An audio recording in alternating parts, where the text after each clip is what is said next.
ዛሬም ሌላ እሁድ ማለዳ ነው። እግዚአብሔርን የምናመልክበት ጊዜ፣ ለእግዚአብሔር ያለንን የምንሰጥበት ሰዓት ነው። ነገር ግን ይህን ላስታውሳችሁ ፈልጋለሁ። ትኩረታችሁን የሚከፋፍሉ ነገሮች አምልኳችሁን እንዲነጥቋችሁ አትፍቀዱ።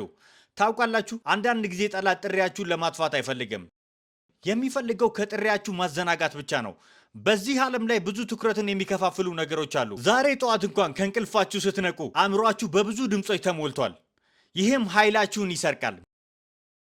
ምክንያቱም ብዙ ነገሮች እያሳደዷችሁ ነው። በማርታ ላይም የሆነው ይህ ነው። ኢየሱስ ሕይወትን ሊለውጥ የሚችል ጥበብን ሲናገር እርሷ በሥራ ተጠምዳ ነበር። ማርያም ግን በኢየሱስ እግር ስር ተቀምጣ እየተማረች ነበር። ኢየሱስ ማርታን ጠርቶ እንዲህ አላት፣ ማርታ ጥሩ ነገሮችን እየሰራች ነው። ነገር ግን አሁን በዚህ ሰዓት አስፈላጊው እርሱ አይደለም። ምናልባት እናንተም እንደ ማርታ በመሮጥ ተጠምዳችሁ ይሆናል። ነገር ግን ዛሬ እግዚአብሔር እንደ ማርያም እንድትሆኑ ይፈልጋል።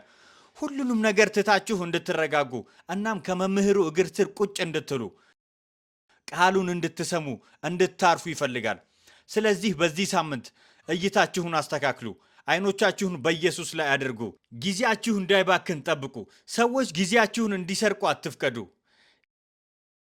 ያንን ጊዜ ለማረፍ ተጠቀሙበት። እናም ያንን ጊዜ ትኩረታችሁን እግዚአብሔር ላይ ለማድረግ ተጠቀሙበት። ምክንያቱም ሕይወታችሁ በእርሱ ላይ የተመሰረተ ነው።